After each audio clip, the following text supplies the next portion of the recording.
Merci beaucoup Jean d'être parmi nous aujourd'hui. Ça fait plaisir. Sous ce beau ciel qui nous inspire l'été, Ouais, n'est-ce pas? on a connu mieux quand même. On a connu un peu mieux, c'est pas faux. Ouais, Donc, ouais. merci beaucoup Jean, donc docteur en psychologie, expert en développement personnel. Et donc on souhaite aborder la confiance en soi. Alors on s'est dit, tiens, nous allons appeler Jean Doredo pour nous en parler, à savoir qu'est-ce que c'est. De quoi parle-t-on quand on parle confiance en soi? Alors quand on parle de confiance en soi, du point de vue de la psychologie, en réalité la confiance en soi c'est une croyance. En psychologie, la croyance, ça n'a rien à voir avec la religion, c'est simplement ce en quoi on croit, quelles sont nos convictions. Et là-dessus, la confiance en soi, en réalité, c'est la croyance qu'une personne va avoir en ses propres capacités, dans ses capacités à réaliser ses objectifs ou à atteindre finalement l'objet de ses désirs. Donc la confiance en soi, c'est une croyance que l'on a dans ses propres capacités. D'accord. Et alors, donc est-ce que l'on est avec une confiance en soi? Est-ce qu'elle peut se perdre? Comment ça se passe en fait? Alors, c'est une bonne question. Donc non, la confiance en soi, ça n'est pas inné, puisque justement, comme c'est une croyance, on est vraiment sur de l'acquisition. Nos croyances, elles s'acquièrent, et notamment, elles s'acquièrent par je dirais, deux principales, sources. C'est d'abord notre éducation, puisque ce sont bien sûr les personnes qui nous éduquent, les parents, les professeurs, la famille qui nous entoure. Donc ça, l'éducation va venir nourrir donc nos croyances et donc notamment la croyance en nos propres capacités. Et puis les croyances également se construisent avec l'expérience.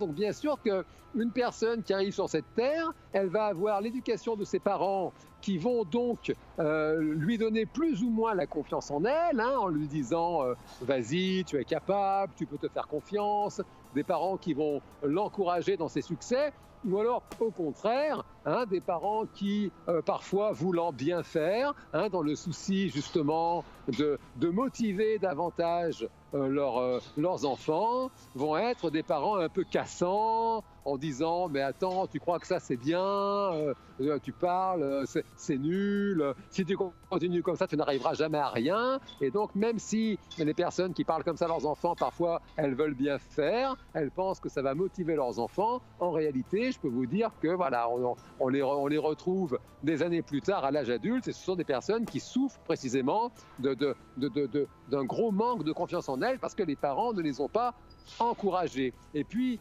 donc, la deuxième source de développement de la confiance en soi, ce sont les expériences. Donc, bien sûr qu'une personne qui a de nombreuses expériences de succès, de réussite, que ce soit à l'école ou dans le sport ou dans les relations sociales, eh bien, ça va venir nourrir justement sa confiance en elle, puisqu'elle a ces expériences qui viennent la solidifier, la rassurer. À l'inverse, bien sûr qu'une personne qui va aller, d'un succès en insuccès, qui va se casser les dents, comme on dit souvent, eh bien, là aussi, ça va venir entamer sa confiance en elle. D'accord. Alors effectivement, donc, il peut y avoir un manque de confiance en soi qui vient depuis le plus jeune âge. On peut également perdre confiance en soi suite à des expériences malheureuses. Et avons-nous des conseils, des choses à pratiquer pour reprendre confiance en soi? Est-ce qu'il existe des petites recettes? Alors oui, il existe 1001 recettes différentes pour booster sa confiance en soi, pour la développer. On peut proposer trois pistes là pour aujourd'hui. La première piste, précisément, dans la mesure où ça joue beaucoup sur l'expérience, eh bien c'est justement de multiplier les expériences, c'est-à-dire d'oser, entreprendre même ce qui nous semble difficile. Et donc pour ça, le premier point de départ, le premier conseil qu'on peut donner, c'est justement d'oser entreprendre des choses faciles pour commencer. Puisque justement, on a besoin de se rassurer. Si vous voulez, si on prend un exemple sportif, quelqu'un qui apprend le ski, n'a pas intérêt à commencer par une piste noire. Cette personne, elle va avoir intérêt à commencer par une piste verte pour justement gagner en assurance, pour gagner précisément en confiance. C'est un truc que connaissent bien les coachs sportifs, les éducateurs sportifs, les moniteurs de sport.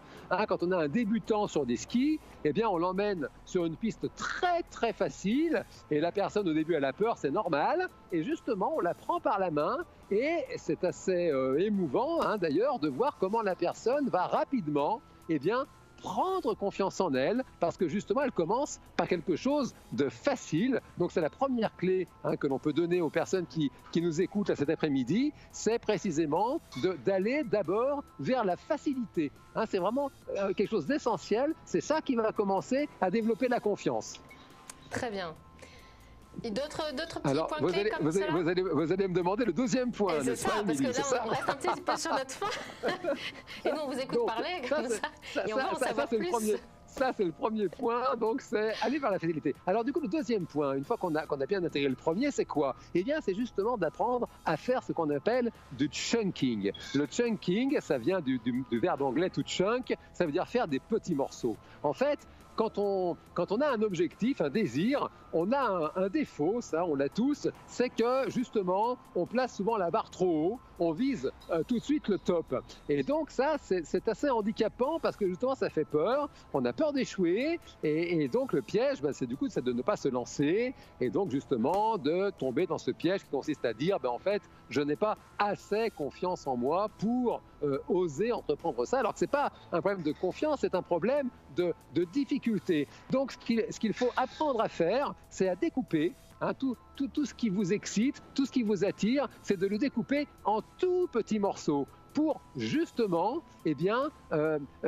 décomposer quelque chose de difficile en une succession d'étapes faciles. Une personne qui a envie de se lancer dans un marathon, eh bien, elle doit commencer par un objectif très modeste. Ça peut être par exemple courir 30 minutes sans s'arrêter. Et même si 30 minutes ça lui paraît déjà trop long, eh bien qu'elle n'hésite pas à dire voilà, j'ai pour objectif de courir 5 minutes sans m'arrêter. Puis au bout de 5 minutes, je fais une pause et puis je repars après pour 5 minutes. Donc c'est vraiment le deuxième point, c'est de découper en petits morceaux. Le premier point, c'est d'aller dans les choses faciles. Et donc le deuxième point, c'est justement d'apprendre, et c'est vraiment un apprentissage, j'insiste beaucoup là-dessus, d'apprendre à découper les objectifs difficiles en une succession de tout petits objectifs faciles.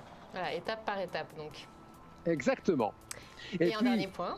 Je vous entends me demander le dernier point, Émilie. Le dernier point, ça c'est quelque chose qui est très très important parce que c'est très très handicapant chez les personnes qui n'ont pas confiance en elles. On l'a dit tout à l'heure, il y a un vrai souci souvent d'éducation, ça vient souvent de parents qui n'ont pas donné confiance à leurs enfants. Et donc, il y a en réalité la peur du jugement des autres.